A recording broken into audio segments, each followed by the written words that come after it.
What up, brothers? This is the Berger Bros Podcast, episode 1. We are here, the three of us, all in one place. How are you guys doing? Here we are. Hi. Doing good. All right, cool. Well, it's been a long time coming. We've been trying to put together a podcast for a minute now. And it's time. The time has come.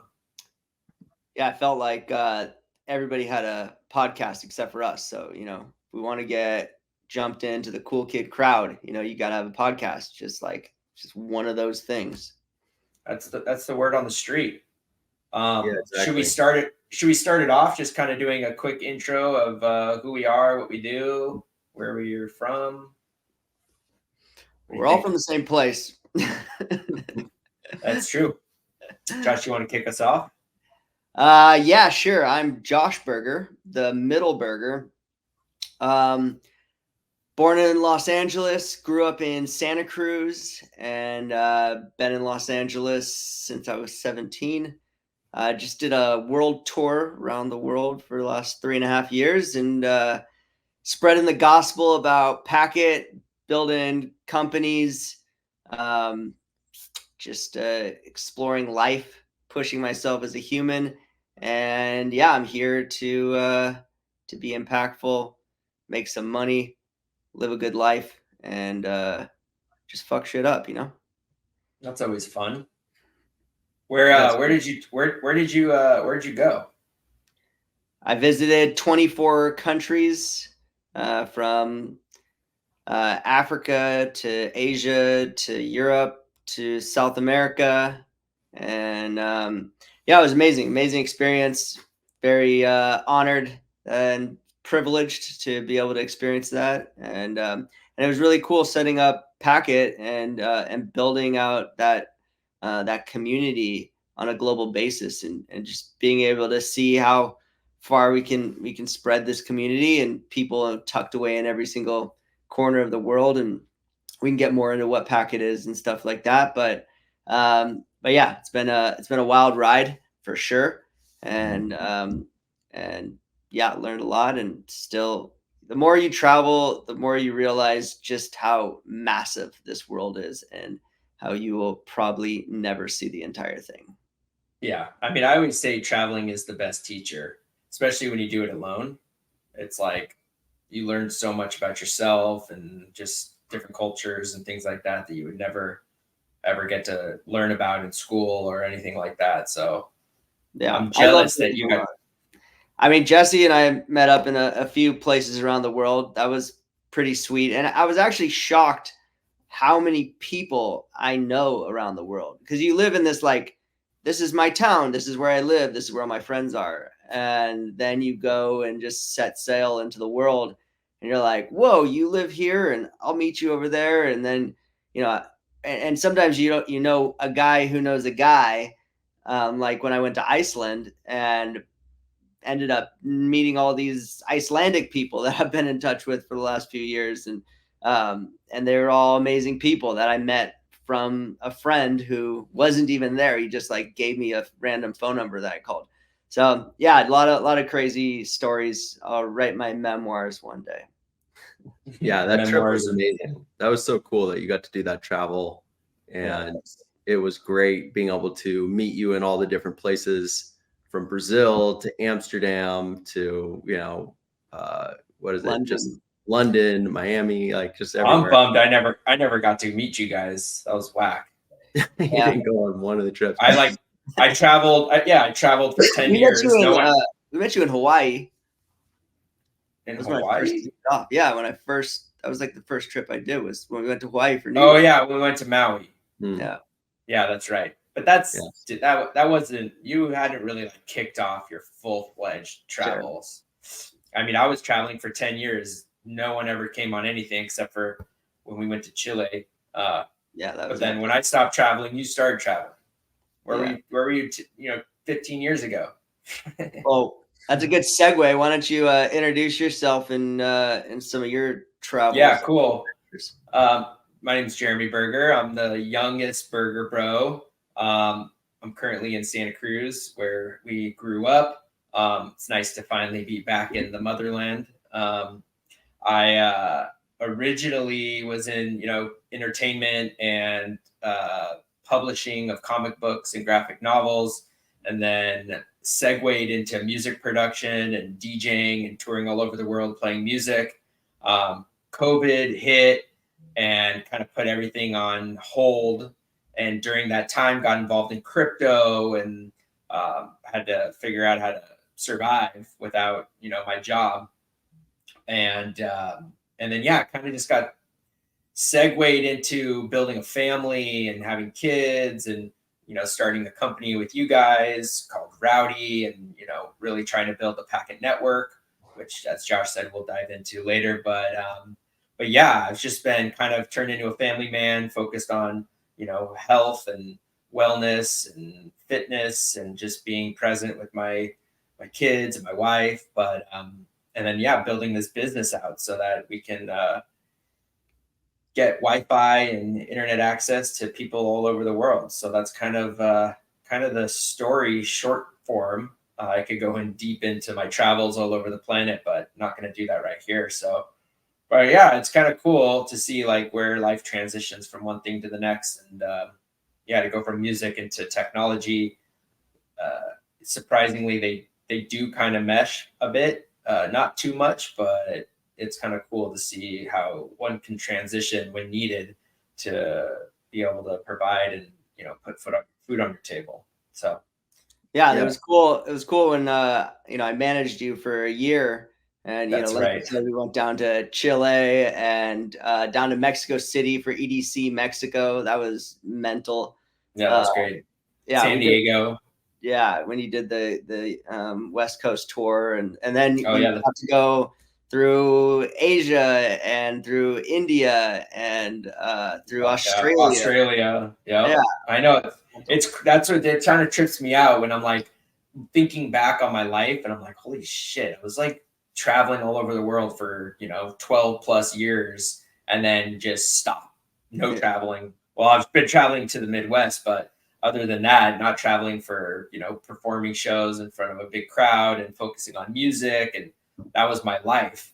And now I'm changing diapers and waking up 5 times in the middle of the night, sleep deprived, and then waking up and going back to sleep, getting up at 7 to go jump in the cold ocean for a surf, and then starting work. And yeah, it's just a different lifestyle. I mean, I wouldn't trade it or change anything, but yeah, it's kind of crazy how you can like just transition and just your life just goes a different direction. Totally. Indeed. Well, that's a good segue into my background because it was almost the exact same thing. I started out in the movie business, starting actually in the publishing business with Radical Comics and Radical Publishing right out of college. And from there started using those comic books to make movies and got a incredible start jumping right into 2 major Hollywood blockbuster movies and back-to-back films with Tom Cruise in our first movie and The Rock in our second movie. And that brought me into the movie business in a big way. And, owning an intellectual property catalog, turning comic books into films, and then really getting my feet wet in movie producing and becoming a film producer.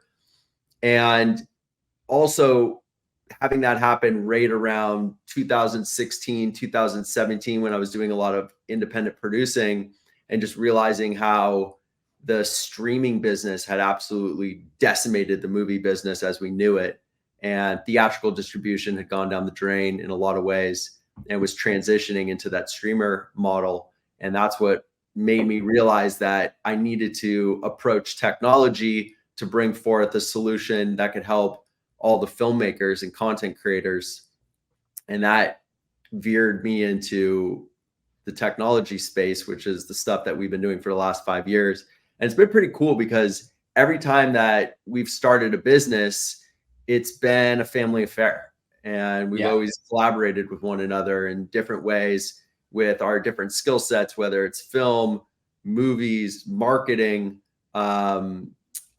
publishing, art direction, like just all the technology now, app creation, like just all the different stuff that we've been doing and been able to constantly collaborate. And that's why I think it's a pretty exciting idea to get together, because we all have, you know, a unique perspective on life, but we're also working in a collaborative way and been doing so for since birth. Yeah.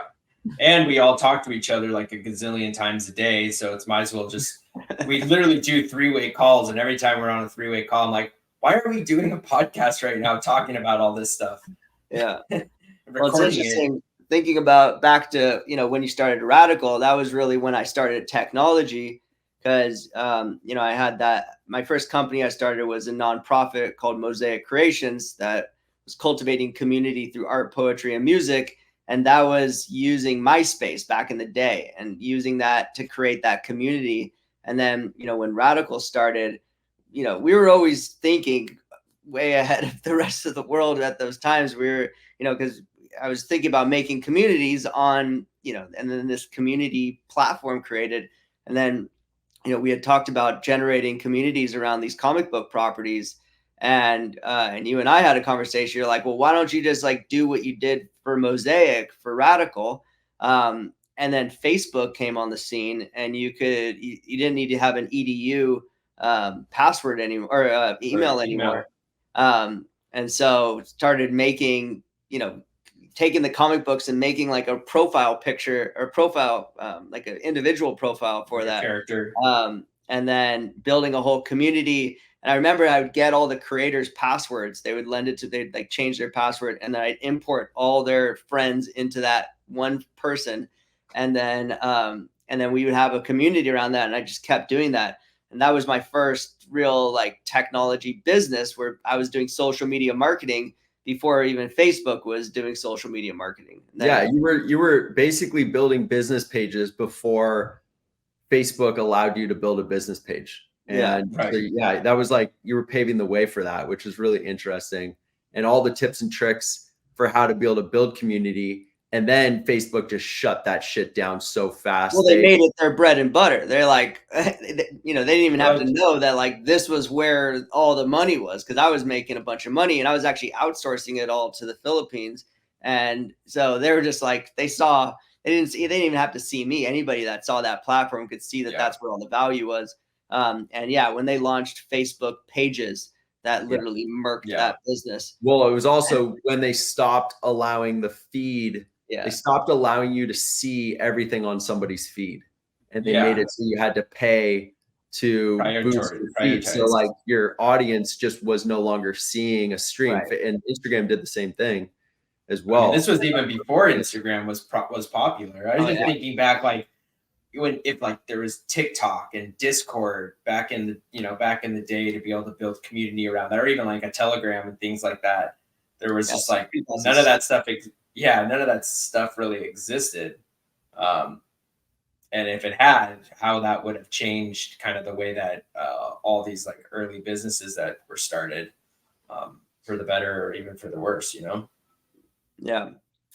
Yeah. It's been a wild ride. I mean, just to see how far everything's come to today and all these platforms and the stuff, and just how rudimentary everything was, you know, back then. And so yeah, it's been cool to kind of look back on these cycles of technology, and you know, we've integrated them into all of our businesses over the years. And I even remember when we were at Disney for Oblivion and pitching them on like this whole interactive thing, and they're just like, sit down, kids, like we've been doing this for 50 years. Still missed the boat. Paramount and Disney missed the boat. We were giving them all the intel on where it was going, and they thought they knew best, and they ended up failing at all of that initially, which is pretty crazy. And that'll be a story we should tell at a different time. But how did this all get you into cryptocurrency, Josh? Like where did that start?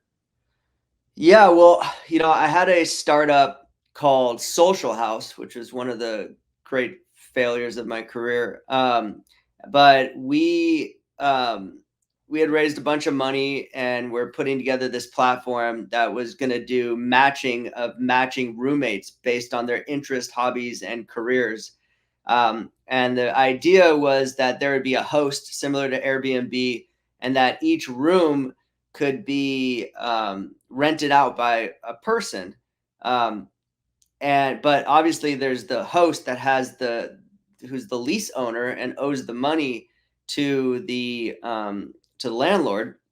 And so we were trying to figure out how you could pay rent where everyone was responsible for their own thing. And we started looking into Bitcoin. And this was 2016, I guess. 2016. And we were looking at Bitcoin and blockchain. And we're like, well, what if we tokenized it and created this whole, token system that could do it? I actually learned about Bitcoin before that. My friend Casey told me about Bitcoin. He's like, yeah, you fucking mine this thing on your computer. It's like so cool. And it's like digital money. And I'm like, I can't even process the words like mining. I think I need a tractor, and you're talking about computers, and I couldn't put the tooth. I wish I sat and just was like, all right, explain it to me, but like so many, they're just like, oh, and it's funny because now I talk to people even today and they're like, oh, I don't understand Bitcoin. And I'm like, shut the fuck up. Just go buy $10. All right. Just like, let's just get in the mix. It's like no one understood Bitcoin in the beginning, and the people that did are, billionaires. Yeah. So I wish I bought $10 back in 2012 or 13 when I learned about it. But I was also thinking Billy, he was the one where we first heard about it. And I remember asking him, hey, like, how do I get one?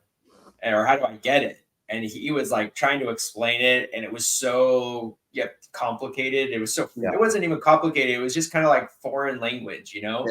And I was like, that seems pretty difficult. I'm going to pass. And then, 2017 comes and you're just like. But I remember in 2017, I was at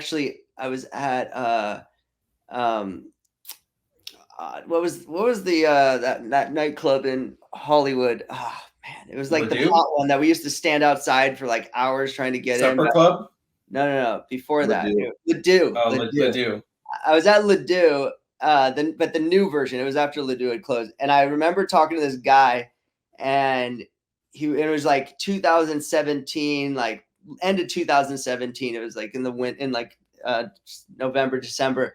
He's like, yeah, I was selling drugs and this guy paid me in Bitcoin, and, I didn't know what it was, but he didn't have any other money. So I took it, and now it's worth $3.2 million. I'm like, wow, dude. Crazy. I'm like, that was the best drug deal of your life. Now you're a millionaire off of. And now it's probably about 10 million. Yeah. So, that was when I was just like, and then and crypto was running back then. I was just like, oh, I need to figure this out. I was just drinking out of the fire hose, trying to figure out what to do. And had to ride it all the way up. And I was like, yeah, we're at the top. And then just watched it come all the way down. I'm like, it's going to go back.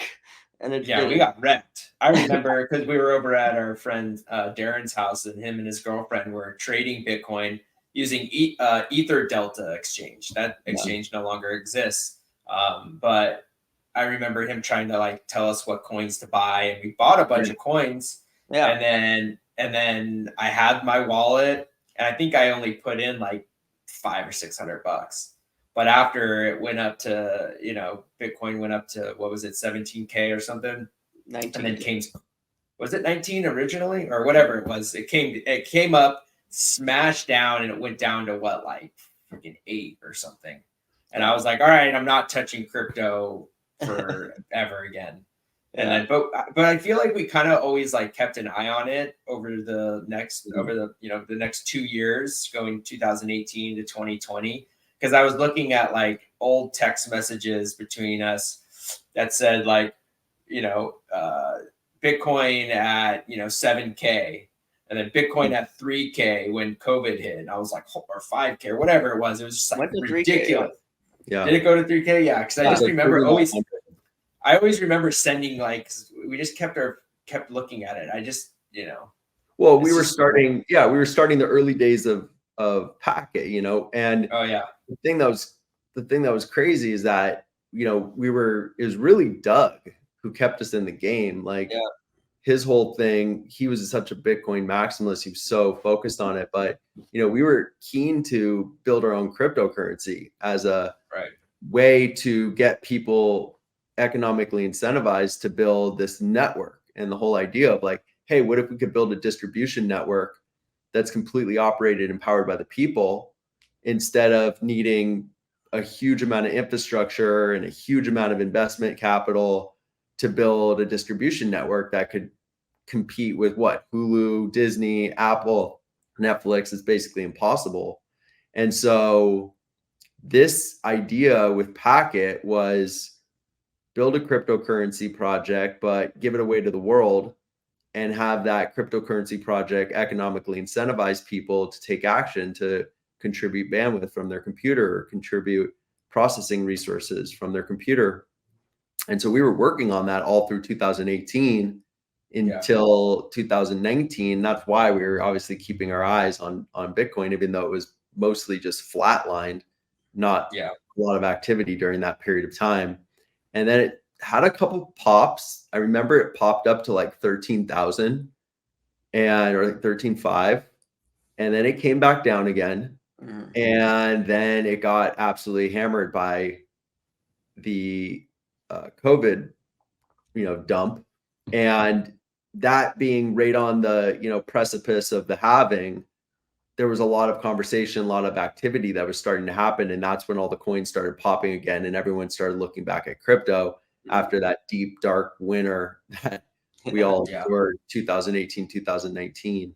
And you're right. I mean, all those coins that we bought in 2017, we mostly just abandoned them, which sucks because they did come back. A lot of them did. I mean, Cardano, XRP, like if you I'll never forget. I think I was in your bedroom, like, because that was where my computer was, and XRP was like mooning, like it was just vertical, just parabolic, and just it hit. And I was moving so fast that I like pulled my computer out of like. I'm on your bed trying to like just sell. I was on Binance and it literally crashed Binance. I watched it go up to $4 and I'm just like, sell! And I couldn't sell, literally crashed Binance. And then I watched the candle just come all the way back down. Well, that guy was on the front page of Forbes as the richest man in the world for that guy Mellon or whatever his name was. Crazy. That guy who dumped it, he became like one of the the fifth richest person. I think he had like at the very height it was like $15 billion or something. But then it came down, and I think he like was able to pull, because you can only pull out so much out of the market at a time. You could sell it all, but you can't withdraw. And so I think the max that he was able to withdraw was 15 million a day.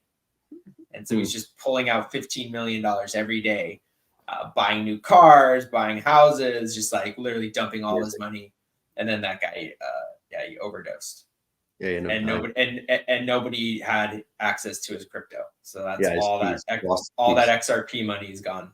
Yeah, it's hectic. Well, good thing for him that XRP just keeps printing new coins right out. So no big deal. But that's a pretty crazy period of time that we went through with crypto, and it's interesting because it's like a cycle. So it's right back to where it started. People now getting reintroduced to Bitcoin pre this halving that's coming up in May, or is it May or is it April? I think it's April. Yeah, and now the cycle begins again. So this will be I just think it's different this time around because it's got institution awareness now.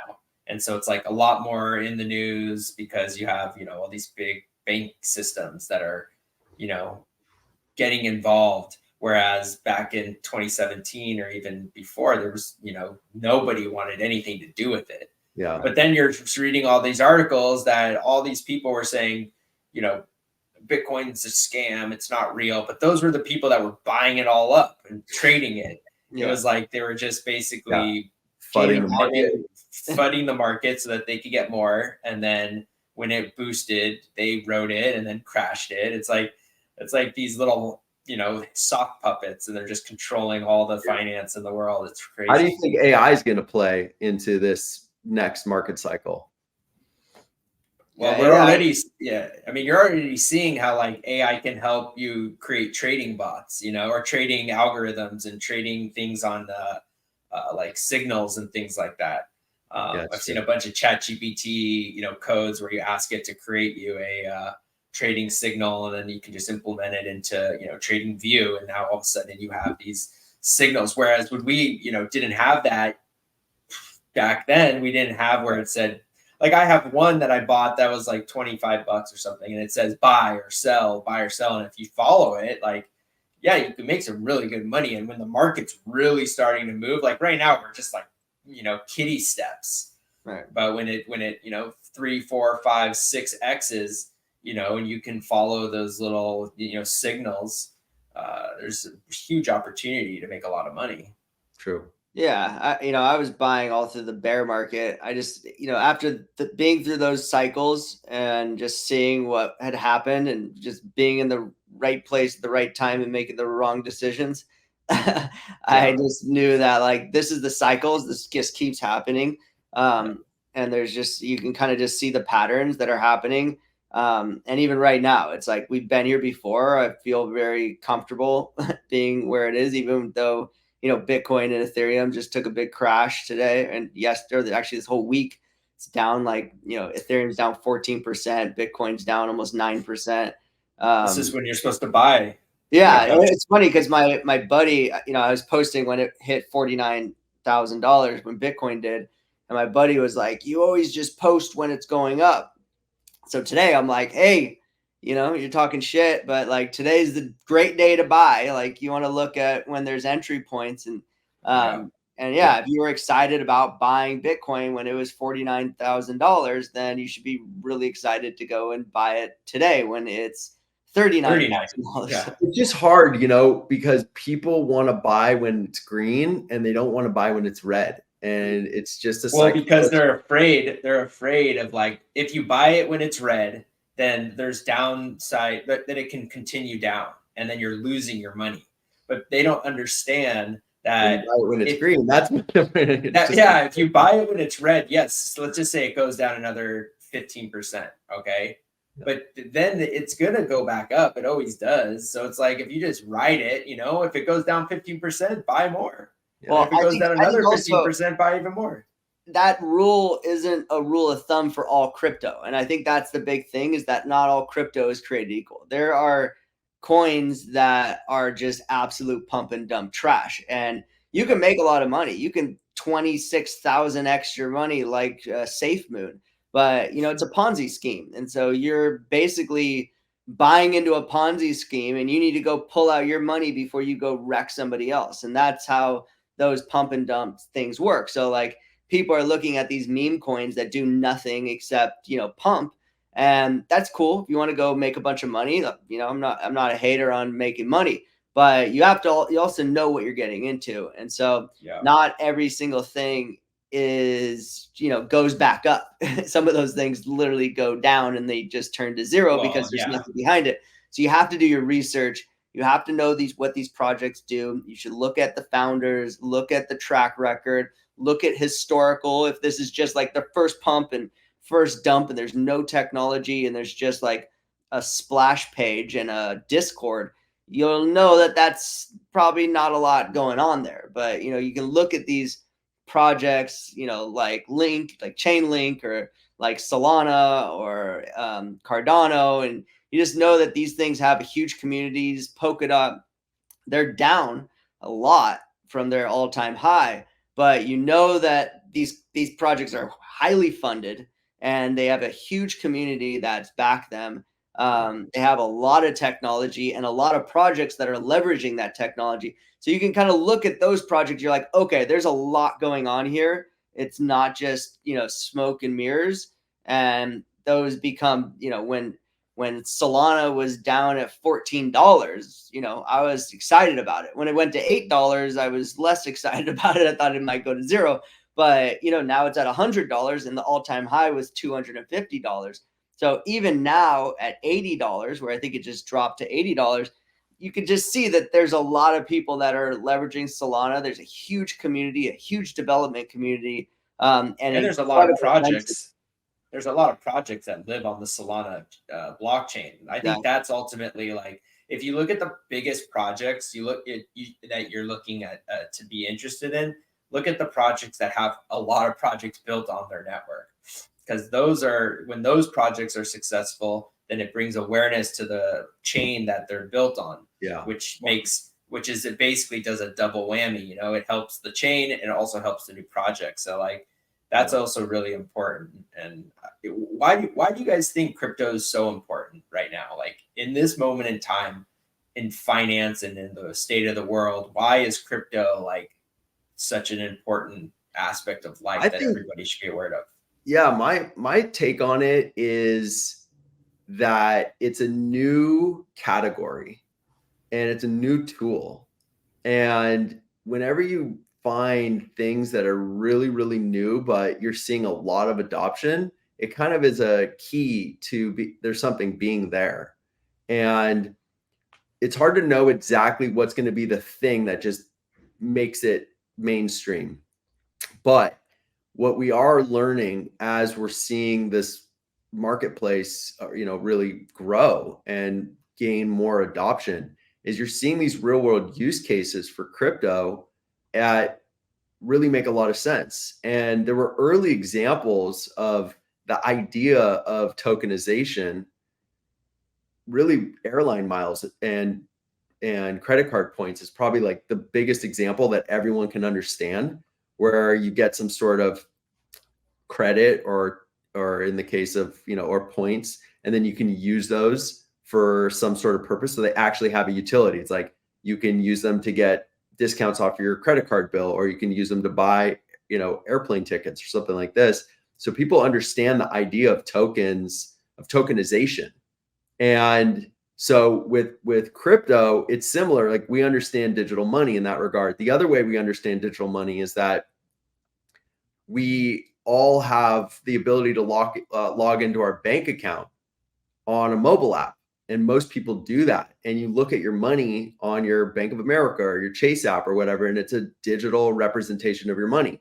And then you go send someone some money through Venmo or through PayPal, and you're actually transmitting digital money utilizing those platforms.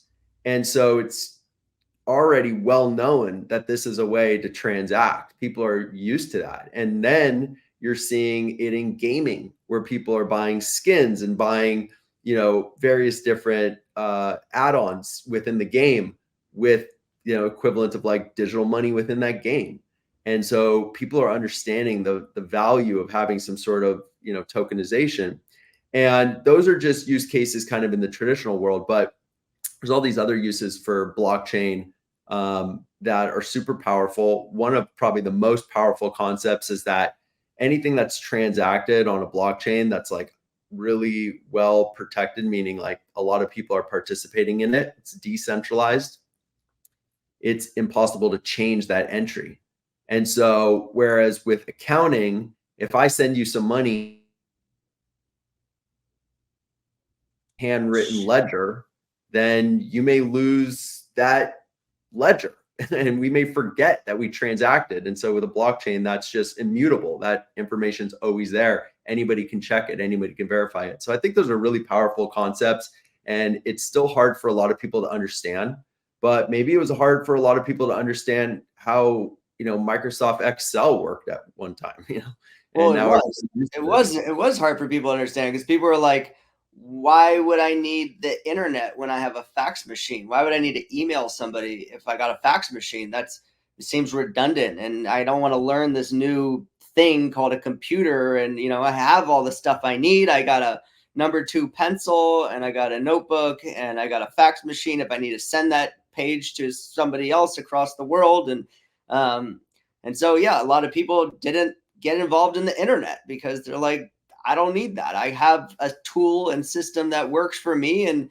it's what I've always known, and it's what my grandpa and my grandpa's grandpa, and that's how it's always been. And so that's what's, I see a lot of those parallels. And they say the most wealth that was ever generated was from the the most wealth that was generated since the railroad was through stocks and tech companies. And a lot of people saw that huge crash in 2001 and they're like, look, that's not for me. A lot of people lost everything, you know, but if you didn't sell and you just rode that wave and you bought more, it was life-changing, and literally generational wealth was created from that disaster of 2001. And so, you know, we look at these, you know, mountains and valleys in crypto, and you can see that it's a similar thing. Like, people don't understand it. They want to, but it's just starting to chip through. And I think that this cycle is really going to go and educate people on what it is. And you're going to see a lot of utilities like what we're creating over at Packet, where, you know, people are able to, you know, that's what's cool about this DePIN category that Packet is really, you know, taking a position in, is like decentralized physical infrastructure. It's like we're taking this decentralized world and we're bringing it into the physical reality. And so what we were talking about with Packet is that you can earn money from your unused internet bandwidth. Everyone's got internet around the world, and a lot of that's underutilized resources. And so now you can turn that money into cash and build on top of a decentralized network. And so there's an incentive for people to share their internet, and you can build things on top of it. And, you know, the newest thing that we're rolling out is that you can build a website where your URL is your payment address. And so that just takes this, you know, esoteric thing of crypto and the internet and grounds it in the physical world where, you know, we touch the internet every day. We're touching it right now while we're doing this podcast, and really being able to activate a community that want to take ownership of a piece of the internet in this physical world. Yeah, it's so rad. Well, yeah, a lot of exciting new projects, Packet included, that are emerging, especially the DePIN space is, you know, hot topic right now. So it's cool to have Packet fall into that category on, you know, just naturally, where it wasn't like something that we were even thinking about, but then realizing that this is what we built here over the last, you know, 4+ years. So super exciting. Well, cool, guys. You know, this has been fun. We're going to do this every week. The three bros come together, talk about, you know, health and fitness and, you know, crypto and business and all that cool stuff. So, yeah, thanks everybody for tuning in. And yeah, we'll catch you guys on the next episode. Cool. Rock and roll. Nice to see you guys. That was great. Thanks, all right. everybody. Love you guys. All right. Cheers. Later, bros.